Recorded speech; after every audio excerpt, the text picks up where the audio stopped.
Здравствуйте, вы смотрите программу «Якутия Лайв» в студии Ирина Ефимова. Лето для всех имеет свое значение. Для кого-то это начало каникул, отпуска, а для кого-то время, когда нужно принять одно из важных решений в своей жизни, а именно выбрать будущую профессию и вуз наиболее для себя подходящий.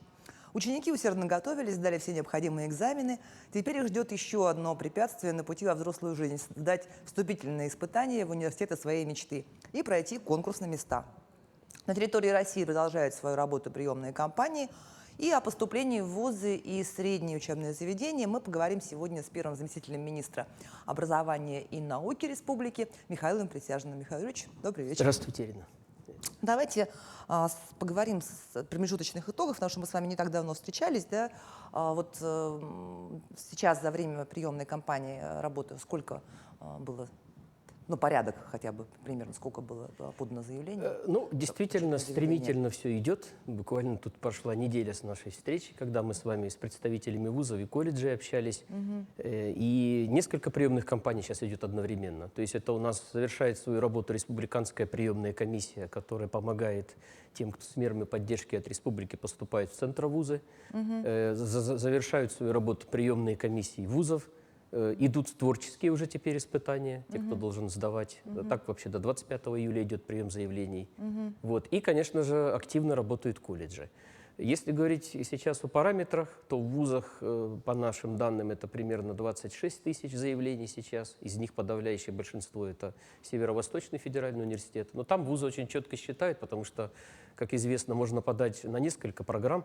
Поэтому, например, в СВФУ там почти 21 тысяча заявлений, это 6400 физических лиц поступает. Что касается колледжей, то здесь динамика ежедневно обновляется, и еще остается до 15 августа очень много времени. Явно конкурсы будут выше, чем в прошлом году. Сейчас порядка 12 тысяч заявлений, тоже есть свои лидеры. Но я вот когда сейчас тоже пытался успеть вовремя и успел на эфир, спасибо большое, впереди обнаружил молодого человека, у которого на майке было написано 3 буквы МТИ. Я подумал, что это TMI, думал MIT, возможно. Поближе, когда подошел, увидел too much information. Значит, действительно слишком много информации сейчас для абитуриентов, и это, наверное, все чувствуют. И, наверное, вот очень правильно, что мы сейчас с вами встречаемся. Мы работаем в прямом эфире. Задать вопрос моему гостю можно, позвонив в студию по номеру 8 41 12 42 14 39, отправить сообщение в Телеграм на номер 8 914 235 0502 или задать вопрос через наше мобильное приложение. Если вы его еще не скачали, отсканируйте QR-код, который видите на экране, скачивайте и задавайте вопросы. Ну вот вы сказали, что в колледже заявлений много, да? Вообще вот школьники настроены теперь больше на популярность средних специальных учебных заведений, она увеличивается? Она увеличивается, причем как на базе после 9 класса, так и после 11 класса, примерно в равных пропорциях. И в этом году наша республика, решением правительства республики у нас были увеличены контрольные цифры приема в колледже и техникумы, плюс 310 бюджетных мест, то есть почти 7 тысяч бюджетных мест у нас в этом году. И они примерно распределены в равных пропорциях между теми, кто поступает на базе 9 классов и на базе 11 классов. Ну и ребята, которые после 9 класса уходят в колледжи, по республике сейчас статистика примерно 48-50% таких ребят. В Российской Федерации в этом году ожидается вообще 63%. 63% девятиклассников, они идут сразу получать профессию, но при этом многие из них почему-то думают, что они не будут изучать общеобразовательные предметы. Я вот в этом году был с отчетом правительства в Алекминском районе, во многих селах, и там вот ребята говорят, вот я поступлю в колледж, буду учиться определенной профессии. Но ребята проходят полный курс, это очень важно. То есть они изучают также и биологию, и химию, и физику, и параллельно осваивают также какую-то рабочую специальность. Ну, чтобы не терять время, да, наверное? Да, многие из-за этого, и ведь это, мы же с вами знаем, что определенное время был дисбаланс на рынке труда. То есть людей с высшим образованием безработных было очень много, и в то же время было очень много вакансий для тех, у кого есть рабочая специальность. Сейчас этот рынок, он чуть-чуть стабилизировался благодаря как раз тому, что подготовленные ребята, мотивированные, приходят учиться в колледже и техникумы. А вот выход России из баллонской системы, этот переход, он уже начинается? То есть сейчас уже можно подать заявление как в бакалавриат, так и на специалитет? Или...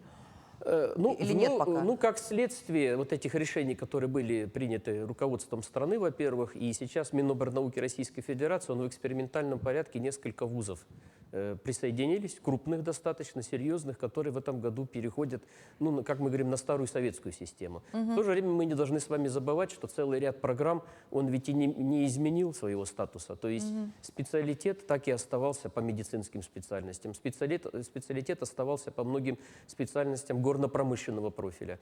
Просто сейчас, получается, они так и останутся, а ряд бакалаврских программ действительно будет очень серьезно видоизменены. Уже с этого года, получается. Это с этого года идет. А вот говоря про правительство России, да, про решения, которые принимаются на федеральном уровне, вот как раз Михаил Мишустин говорил о том, что увеличится количество бюджетных мест.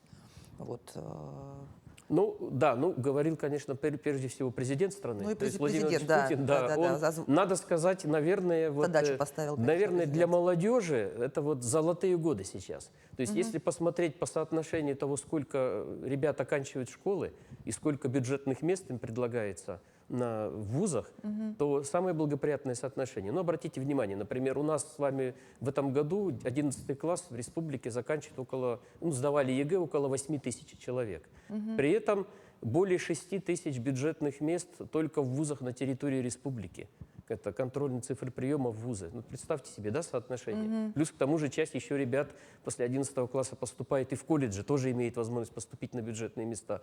Это, конечно, государством делается сознательно, для того, чтобы у молодежи появилась возможность получить бесплатно за счет государственного бюджета образования. Ну и тот же Михаил Владимирович Мишустин, надо отдать должное, что за 3 последних года в должности председателя правительства он ежегодно 1 и то 2 раза вносили уточнения в положение о целевой подготовке. То есть эти целевые бюджетные места растут не просто так. Также идут и подходы, когда часть этих целевых, вернее, часть этих бюджетных мест, они превращаются в целевые по тем направлениям, которые нужны государству, то есть по тем направлениям, в которых нуждается наша страна, в подготовке кадров по которым. А вот отличие бюджетного места от целевого места в том, что у целевика потом как бы есть работа. Правильно я понимаю? Ну, в идеале не только это отличие. То есть в идеале, конечно, тот, кто-то поступает на целевое место, он имеет заказчика, он имеет будущее место для производственной практики, это тоже очень важно, согласованное. Он имеет определенные льготы, потому что есть заказчики, которые оплачивают, например, принимают на работу в период производственной практики, либо оплачивают эту практику. И также, конечно, он гарантированно имеет предприятие для трудоустройства, но и принимает на себя обязательства. Приехать, отработать. Отработать как минимум 3 года это. И учиться хорошо. Ну да, остаться в статусе студента. То есть главное удержаться. И вот, например, у нас, ведь мы тоже с вами прекрасно понимаем, что жизнь есть жизнь. Бывает иногда не получается, либо приходится менять специальность. Так вот, в том случае, если ты стал целевиком, принял на себя определенные обязательства и по какой-то причине был отчислен, то, конечно, это ты возвращаешь деньги. Вернуть деньги. А вот льготы для участников специальной военной операции и членам их семей? Ну, у нас, конечно, мы один из первых регионов, которые приняли решение по мерам поддержки членов семей военнослужащих и самих военнослужащих. Поэтому у нас мы начали с этапа студенчества. То есть вот Арсений Сергеевич, он в прошлом году, как только вот возникла такая необходимость специальной поддержки, были утверждены 2 меры поддержки. Это специальная стипендия, которая дополнительно выплачивается любому студенту, вне зависимости от того, он учится в колледже, в вузе, на бюджете, на коммерческой, на территории республики, либо за пределами республики. 5607 рублей дополнительно ежемесячно, не связано с его успеваемостью, лишь бы он находился в статусе студента. И вторая мера поддержки – это приоритетное заключение вот как раз целевого договора. То есть и здесь я вот благодарю коллег из других министерств и ведомств, которые очень активно нам способствуют, нашему Министерству образования и науки, потому что мы уполномоченный орган, и мы как раз вот эти условия проговариваем, чтобы ребята из семей участников специальной военной операции, они не только получили специальную стипендию в поддержку, но и получили возможность заключить целевой договор с последующим трудоустройством. Но теперь пошли дальше. На вузовском уровне федеральное законодательство буквально менялось вплоть вот до конца июня, совсем недавно. То есть несколько раз вузы вносили изменения в правила приема. Появилось такое понятие, как отдельная квота.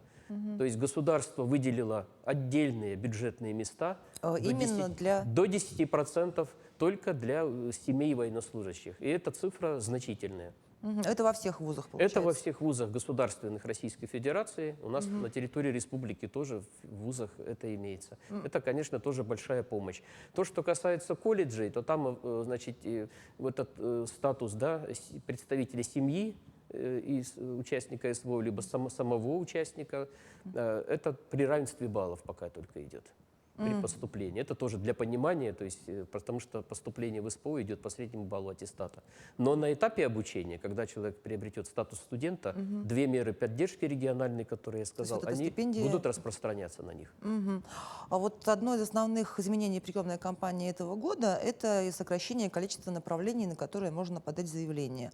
Вот почему так решили сделать, почему абитуриентам такие жесткие рамки поставили по сравнению с предыдущими годами? Ну да, здесь, наверное, жесткие рамки, так, наверное, громкое слово, да, но оно правильное. То есть идет все-таки упорядочение этого процесса. Потому что мы помним, когда только вводилась эта система, были же уникальные абитуриенты, которые подавали, например, на 35 специальностей и направлений, самых разных, от геологии там, до филологии, и это неправильно. Поэтому сейчас государство все-таки старается, чтобы ребенок определился, потому что есть определенные ориентиры, перечень специальностей ЕГЭ, которые он выбирает, которые необходимы ему для поступления. И кроме того, вузы должны понимать, сколько у них физически абитуриентов. Поэтому все-таки 5 вузов – это достаточно много. Плюс к тому же в каждом вузе ведь можно подать тоже заявление до 5 специальностей и направлений подготовки разных. Поэтому выборов в итоге получается как минимум 25. А вот бывает такое, что вузы страхуются от недостатка абитуриентов. Вот вправе ли учебное заведение требовать от поступающего согласия на зачисление при подаче документов? Ну, вы правы, Ирина, это вот тоже эволюция последних лет. Вначале мы с вами помним период, когда нужно было, да, оригинал перевести в вуз.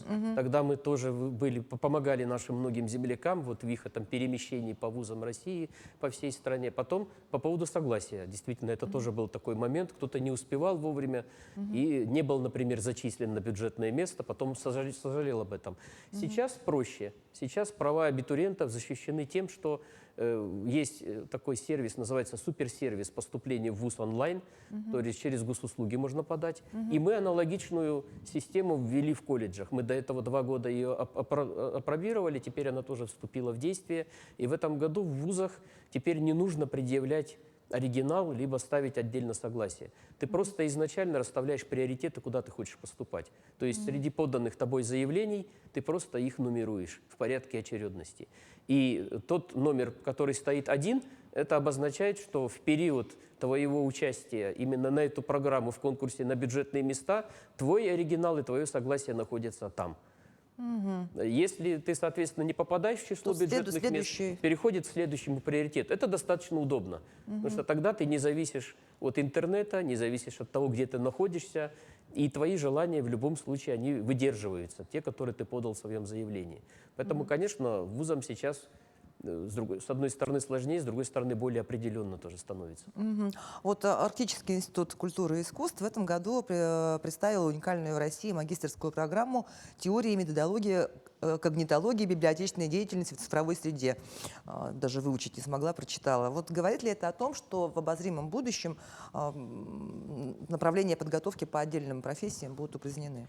Ну, даже в названии самой программы мы с вами видим, да, и библиотеки, и IT, мы с вами видим психологию явно здесь, да, то есть это на самом деле стык идет нескольких направлений. Вообще, конечно, ГИКи у нас уникальны, потому что они в этом уже в завершившемся учебном году стали участником программы «Приоритет 2030», и поэтому, конечно, уровень подготовки и те программы, которые они могут сейчас предложить обучающимся, они выросли.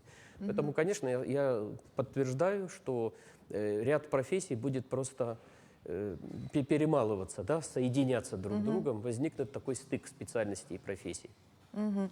А в этом году по республике у нас 27 стабальников по 5 предметам. Из них трое получили максимальный балл сразу по 2 предметам. А вот сами стабальники, они часто ли остаются в Якутии или все-таки выбирают центровузы? Ну, по этому году пока сказать сложно. Ну, вообще, ну, Ситуация- вы, да, вы же, вы же в динамике да, знаете в прошлом всё. году, вот, если говорить о физических лицах, если я не ошибаюсь, было 23, в этом году у нас больше стабальников. Это, кстати, Асен Сергеевич недавно отметил. Вот из тех ребят, которые, например, были в прошлом году, двое поступили здесь у нас, в Северо-Восточный федеральный университет. Остальные выбрали центровузы. Я помню, что двое поступили в Санкт-Петербургский госуниверситет, один в Уральский государственный юридический университет, ну и так далее. Потому вот соотношение вот такое. Но это в основном бюджетные места, да? Это бюджетные места, потому что ну, такие ребята нужны всем. На самом деле и в наши вузы на территории республики федеральные бывает, что поступают ребята-стабальники из других регионов. Это тоже хорошая тенденция. Мгм.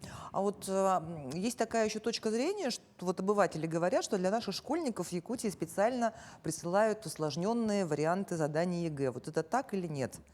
Ну, нет, конечно. Такого нет. Все решаемо, если ты достаточно подготовлен.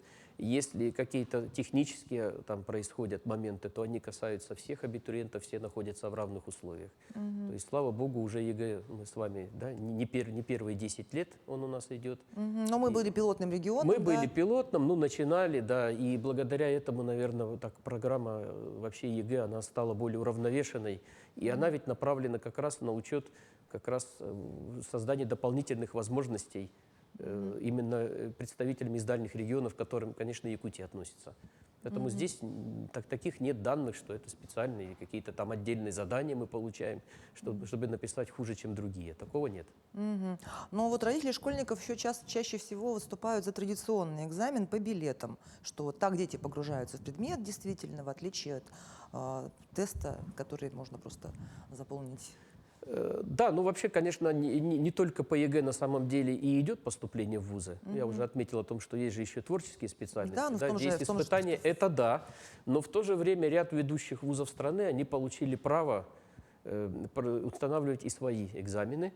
Это ну, действительно возможность как раз быть ближе к абитуриенту, то есть посмотреть, как они себя чувствуют именно в рамках будущей специальности. Я тоже такое направление поддерживаю. Я, честно говоря, многие годы считал, что вот именно когда идет отбор в вузы, то вот это общение с экзаменатором, оно является очень таким важным этапом. Ну и, конечно же, сейчас, наверное, тоже те, у кого дети школьники, вот у меня, например, один из сыновей в этом году, у него переход, получается, из 5 в 6 класс, здесь в школе в городе Якутске. У них появляются переводные экзамены. Это напоминает то, что когда-то наши там, родители в 50-60-е годы, вот у кого у меня, например, отец мой в 50-е годы учился, он говорил о том, что переводных экзаменов было до 6-7 предметов при переходе из класса в класс. А это как раз школа готовит именно к устному этапу, к тому, чтобы ребята научились сдавать экзамены экзаменатору. Поэтому... Ну, тут, наверное, еще от предмета зависит, да, потому что все-таки, мне кажется, ну, литература или история, это же устный экзамен, это же навык выступать, навык излагать материал, да? Да, обществознание. Соответственно, это я думаю, что это правильное направление, и для целого ряда специальностей и направлений подготовки это необходимо, так же, как и творческие испытания.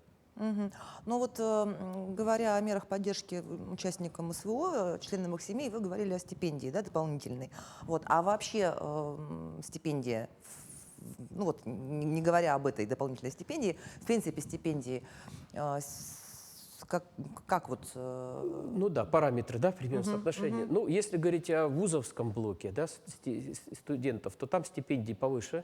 То есть от 3000 и специальные стипендии по разным направлениям, федеральные, потому что это же тоже федеральные в основном стипендии, до 15 тысяч доходит.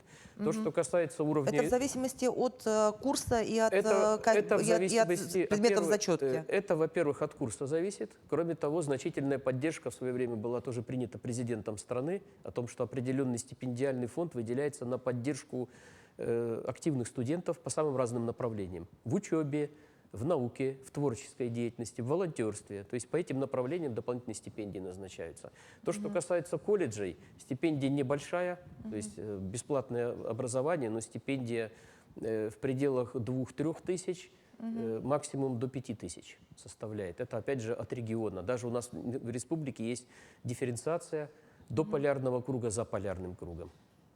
А действительно троечники стипендию не получают? Нет, не получают академическую стипендию в большинстве вузов. Но есть еще понятие, например, социальная стипендия. Она, как правило, больше. То есть ее размер, он у нас и в колледжах, и в вузах, он даже больше бывает академической. А вот как распределяются места в общежитии, давайте расскажем, потому что приоритет обычно у ребят из отдаленных улусов, ну, если говорить о Якутии, да, вот тут льготы какие-то есть. Ну, льготы прежде всего северные улусы, арктические улусы. Здесь мне иногда бывает жаль, вот ребят из центральных улусов, у которых, может быть, нет родственников, да, если мы говорим, например, о городе Якутске, но тогда учитывается и состав семьи, социальный статус семьи. Это все, и я знаю, что в большинстве вузов Российской Федерации, и те, которые работают у нас, они не исключением не являются, участвуют в распределении профсоюзный комитет студенческий. То есть это тоже очень важный момент, где ребята сами оценивают, в том числе и фактор нуждаемости. Ну и, конечно же, места в общежитии – это все-таки возможность по хорошей, да, сравнительной стоимости проживать рядом с местом обучения. Кстати, тоже проблема вузовская идет сейчас. Мы тоже вот общаемся же со многими нашими земляками. Есть, к сожалению, вузы в стране, где общежитие, например, находится очень далеко от учебных корпусов. Тогда это возникают затраты на транспорт. Но в большинстве таких городов там же есть специальные студенческие проездные, то есть… Ну да, это, конечно, нивелируется, но просто идут затраты времени. И потом, конечно, многие сейчас в общежитиях, что очень важно, тоже отдельно заселяются ребята, например, несовершеннолетние. То есть отдельный такой тоже момент, связанный с тем, что люди разного возраста поступают. И поэтому отдельно, конечно, учитываются ребята, которые вот только-только из семьи приехали. А вот в целом, как приемная кампания в этом году проходит? Ну, пандемия нам показала, значит, хорошую практику подачи документов дистанционно. Вот через госуслуги, вы сказали, да, можно. Вот пользуются? Активно Этим. пользуются. Вообще, конечно, если раньше мы только с вами могли прийти и очно в приемной комиссии отдать, это и сейчас такой способ остается. Можно отправить электронной почтой, можем отправить обычной почтой, можно через госуслуги. Большинство сейчас пользуются госуслугами. Это очень удобно. И поэтому вот у нас открыт, например, мы специально организовали в этом году традиционно, это штаб «Абитуриент» 2023, в город Якутск, улица Водников, 1, на базе Якутского института водного транспорта. И мы, кстати, вот с 20 числа начинаем серию встреч с абитуриентами и родителями для информирования, потому что заявлений много, желающих поступить много, многие уже подтверждают, что они нам оставляют оригинал, но у них еще остаются вопросы. Поэтому мы вот 20 июля организуем встречу первую по блоку образования и экономика. Потому что приоритет года педагога и наставника – это именно педагогические колледжи, педагогические специальности. И многим электронная подача, онлайн-подача очень нравится. То есть вот я общался, например, в субботу тоже у меня на приеме была мама, у нее 4 детей, и вот старший ребенок поступает. И она сказала, очень удобно. То есть они зашли в госуслуги, выбрали все свои приоритеты, и там даже идет подсказка. Если идет поступление в вуз, то даже исходя из твоих баллов подсказывают, где есть такие специальности, которые тебя интересуют. Ну и про целевое обучение, конечно, хотелось бы поговорить еще. Ну, то есть это такая возможность получить все-таки образование, не обременяя там родителей, не беря кредит, да, на него. Вот как стать целевиком? Ну, целевиком – это, во-первых, конечно, здесь не то, что там 35 специальностей выбирать, даже 5 ты не должен выбирать, то есть ты должен быть четко ориентирован, да, на определенную специальность, на определенный вуз.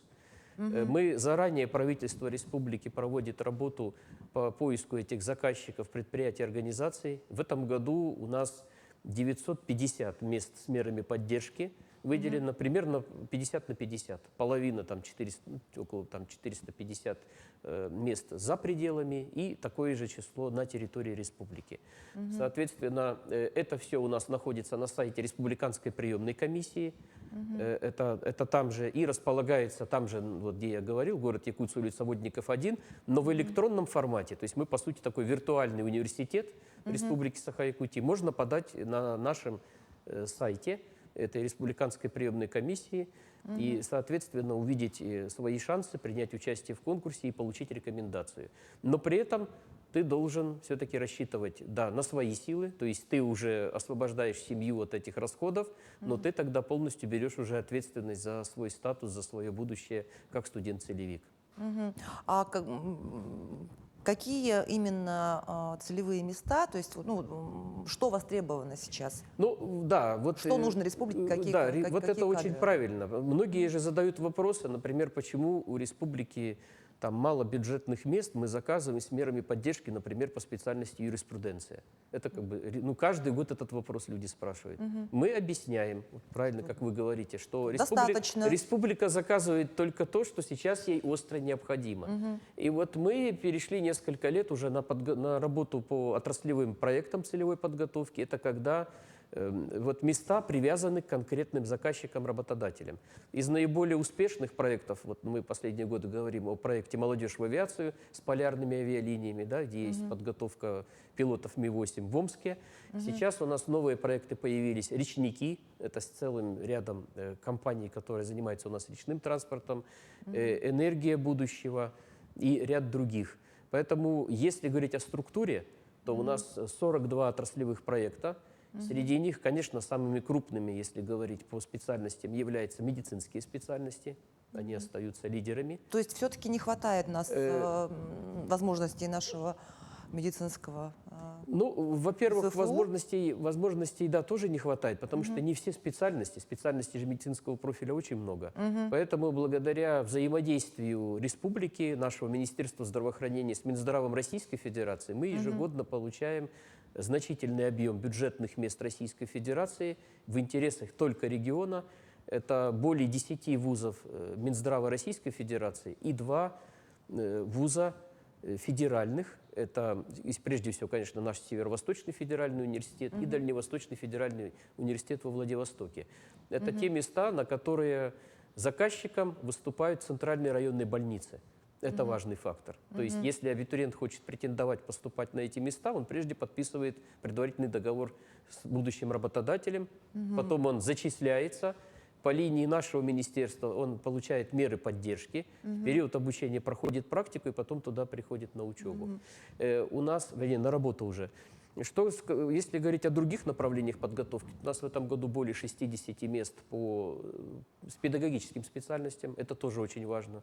То есть бюджетных мест очень много, но именно нужны, так же, как и вот в свое время было принято решение по медикам, бюджетные места, привязанные к будущему работодателю. То есть тут скорее работодатель заинтересован, да, чтобы, то есть районной больнице нужны врачи. Вы правы, и наиболее активны, поэтому у нас хорошие проекты отраслевые, там, где есть заинтересованный работодатель. Например, сейчас у нас вот новый такой появился работодатель, Жатайская судоверфь.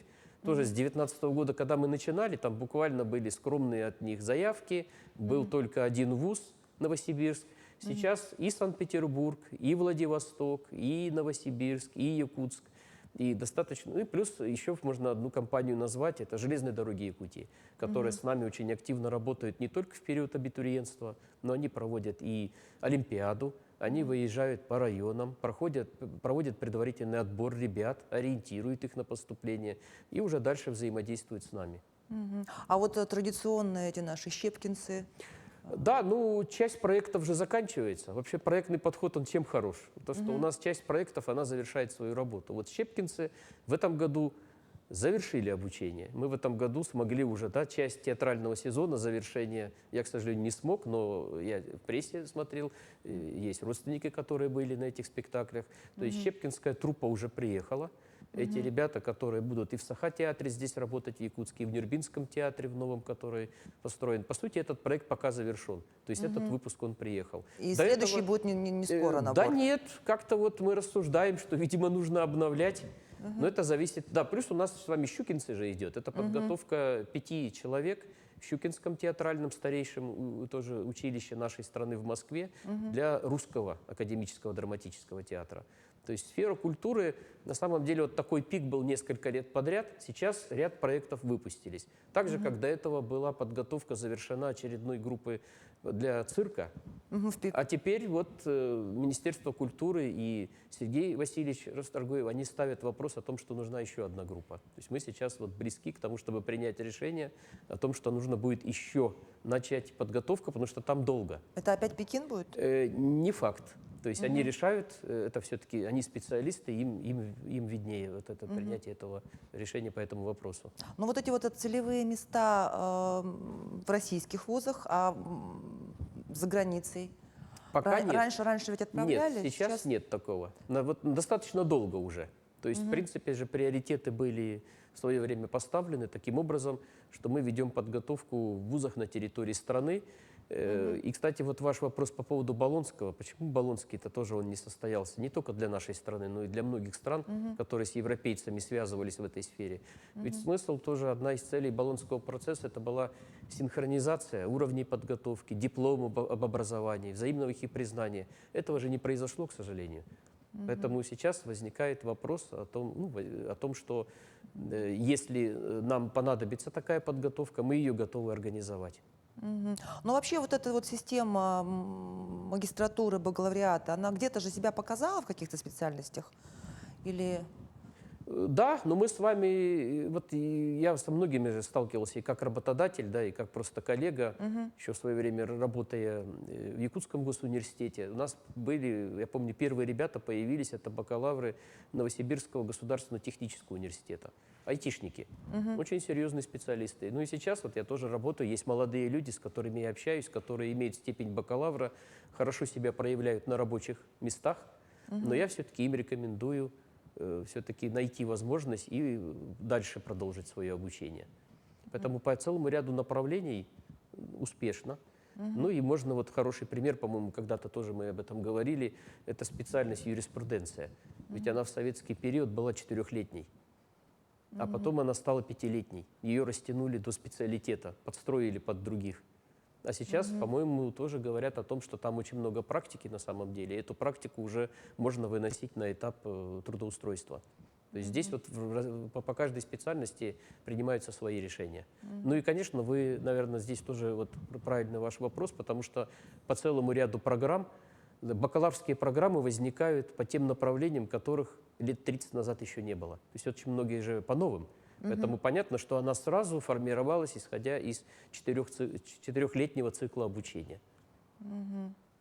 Ну, то есть этого, в принципе, достаточно, да, для подготовки специалиста? По некоторым специальностям? По некоторым специальностям, да. То есть это так же, как вот мы с вами знаем, что советская система подготовки, например, учителей начальных классов, она же тоже была 4-летняя.